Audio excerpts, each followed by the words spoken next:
सभी चिकित्सक गणों को नमस्कार। मैं अखिलेश नारायण सिंह, नारायण हर्बल स्पेजरिक का डायरेक्टर। पार्ट 1 में आपने जाना कि ब्रेस्ट कैंसर क्या है और ब्रेस्ट कैंसर के अंदर क्या क्या कारण होते हैं, किनको होता है, किन अवस्थाओं में होता है। तो आइए जानते हैं पार्ट 2 में कि ब्रेस्ट कैंसर कहां तक फैलता है या ब्रेस्ट कैंसर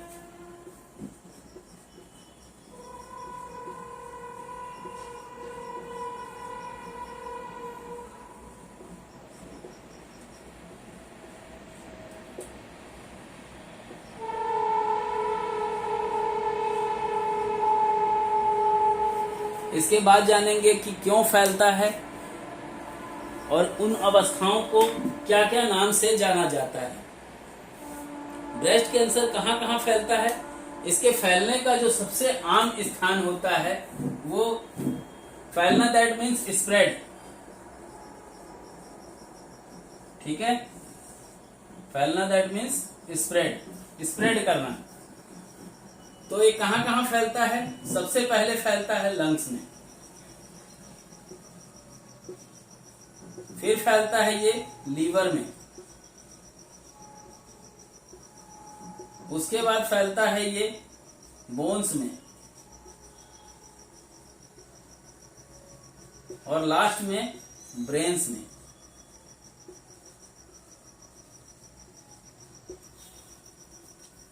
कहां कहां फैलता है?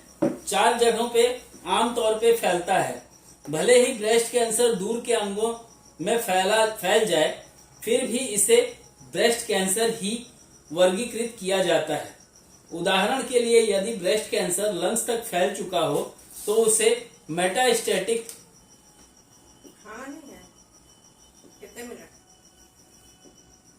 मेटास्टेटिक कैंसर माना जाता है, लंग्स कैंसर नहीं माना जाता।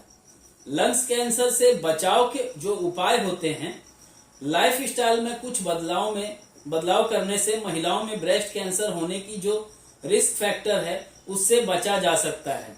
सिगरेट, शराब न पिएं। जो महिलाएं नियमित रूप से ज्यादा मात्रा में मदिरा या धूम्रपान का सेवन करती हैं, उनमें ब्रेस्ट कैंसर की जो रिस्क फैक्टर होता है वो अधिक बढ़ जाता है। एक्सरसाइज करना चाहिए। जो महिलाएं हफ्ते में 5 दिन नियमित तौर पर व्यायाम करती हैं, एक्सरसाइज करती हैं, उनमें ब्रेस्ट कैंसर होने की जो संभावना होती है या रिस्क फैक्टर होता है वो काफी कम होता है। सही डाइट लेने से विशेषज्ञों का मानना है कि संतुलित और स्वस्थ आहार का अगर सेवन किया जाए तो महिलाओं में ब्रेस्ट कैंसर के जोखिम को टाला जा सकता है। मेनोपॉज के बाद हार्मोन्स थेरेपी ब्रेस्ट कैंसर के होने के खतरे को कम करता है। मरीज को यह करवाने से पहले इसके फायदे और नुकसान के बारे में चिकित्सक से परामर्श ले लेना चाहिए। स्वस्थ वजन बनाए रखें। शरीर का वजन ज्यादा होने पर भी ब्रेस्ट कैंसर होने का खतरा रहता है। स्वस्थ शरीर वजन बनाए रखने से इस खतरे से बचा जा सकता है। ब्रेस्ट फीडिंग, लैक्टेशन करवाएं। जो महिलाएं स्तनपान करवा रही होती हैं उनमें अन्य महिलाओं के मुकाबले ब्रेस्ट कैंसर होने का खतरा बहुत ही कम होता है। ब्रेस्ट कैंसर की जांच कैसे किया जाता है? यह निर्धारित करने के लिए कि लक्षण ब्रेस्ट कैंसर की वजह से हैं या ब्रेस्ट की किसी अन्य परेशानी की वजह से, डॉक्टर एक संपूर्ण ब्रेस्ट एग्जामिनेशन करते हैं। डॉक्टर शरीर के अन्य अंगों की भी जांच कर सकते हैं, जिसमें ये पता लगाया जा सकता है कि लक्षण शरीर के किसी अन्य समस्या की वजह से तो नहीं है। मैमोग्राफी, इसका जो जांच करने का जो पहला पोर्शन होता है, मतलब इसके जो जांच की जो प्रक्रिया होती है उसमें सबसे पहले आता है नाम मैमोग्राफी का।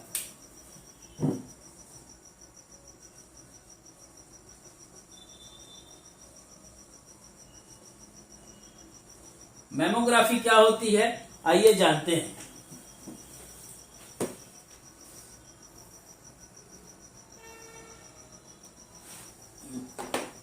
ग्राफी नहीं भाई, ग्राम है यार। आदमी का ना दिमाग कहाँ रहता है। मैमोग्राम तो आइए जानते हैं मैमोग्राम कैसे करते हैं।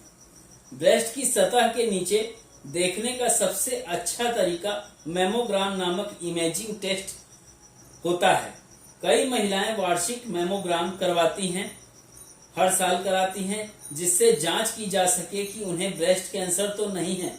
अगर डॉक्टर को संदेह है कि आपको ट्यूमर या अन्य संदिग्ध परेशानी है तो डॉक्टर मैमोग्राम करवाने की सलाह देता है या आपको कह सकता है कि कोई असामान्यता पाई गई है, या डॉक्टर जब एग्जामिन किया उसको लग रहा है कि नहीं कुछ डिफरेंशियल आ रहा है, तो अन्य टेस्ट भी करवाने के लिए वो पेशेंट से कह सकता है। अल्ट्रासाउंड। ब्रेस्ट कैंसर में अल्ट्रासाउंड से ब्रेस्ट की ऊतकों की एक तस्वीर बन जाती है। अल्ट्रासाउंड में ध्वनि तरंगों का प्रयोग किया जाता है। अल्ट्रासाउंड की मदद से डॉक्टर को ट्यूमर है या सिस्ट है इसमें अंतर करने में मदद मिलती है। दूसरा, अपन लोग अभी तक कंडीशंस को ध्यान देते जाएंगे, है नहीं, बाद में फिर नहीं बोलेंगे कि सर मेरे को यहां छूट गया। दूसरा होता है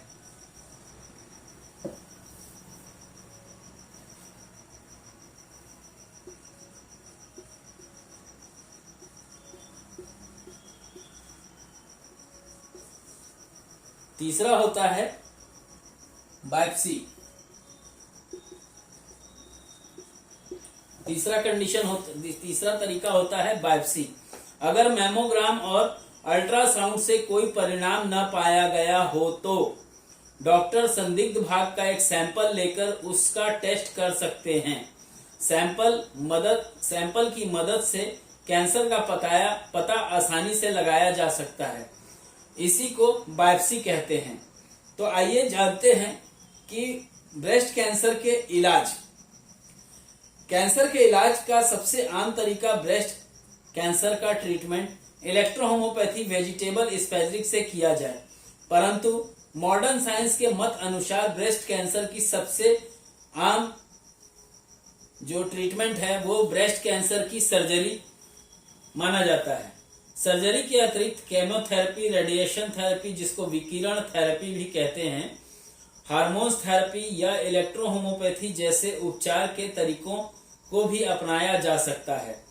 ब्रेस्ट कैंसर उपचार किसी पद्धति का प्रयोग करके किया जाता है। यह इस पर भी निर्भर करता है कि ब्रेस्ट कैंसर किस स्टेज पर है, ब्रेस्ट कैंसर कितना स्प्रेड हुआ है और ट्यूमर का आकार कितना बड़ा है। यह सब पता चल जाने के बाद आप अपने डॉक्टर के साथ उपचार के विकल्प के बारे में चर्चा कर सकते हैं। ब्रेस्ट कैंसर की सर्जरी। ब्रेस्ट कैंसर को हटाने के लिए कई प्रकार की सर्जरी की जाती है। उन सर्जरी के बारे में भी मैं बताना चाहूंगा क्योंकि वो भी आवश्यक होता है। क्योंकि ज्यादातर जो केसेस आते हैं वो सब जगह से झूल झाल करके, लटक करके, और जहां कुछ नहीं कर पाते सब।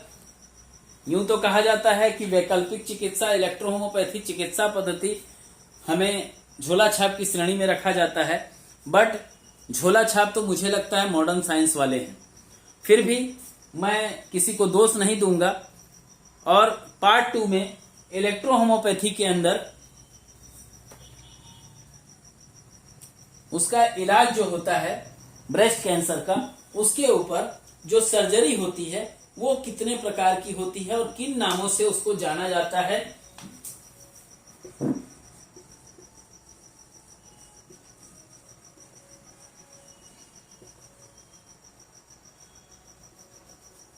ब्रेस्ट कैंसर में। भाई स्पेलिंग गलत होगा तो दिक्कत नहीं समझना है ना।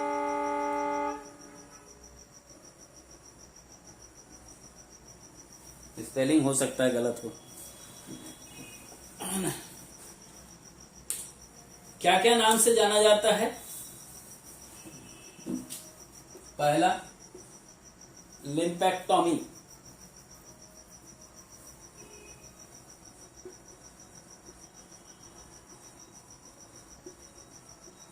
लिम्पेक्टोमी। दूसरा रेडिएशन थेरेपी,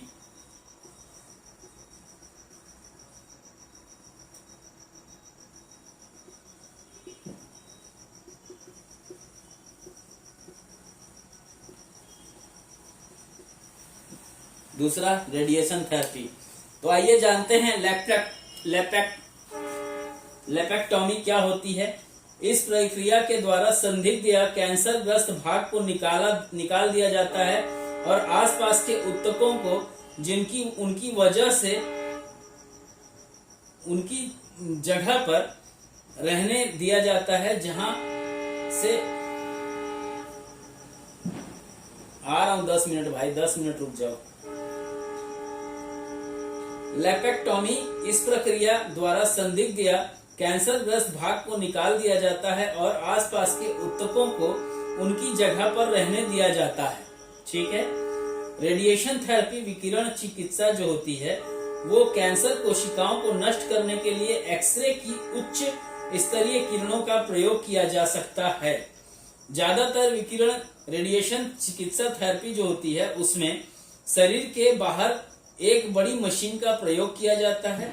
कैंसर के उपचार के तरीकों में प्रगति की वजह से शरीर के अंदर कैंसर को रेडिएट किया जा सकता है।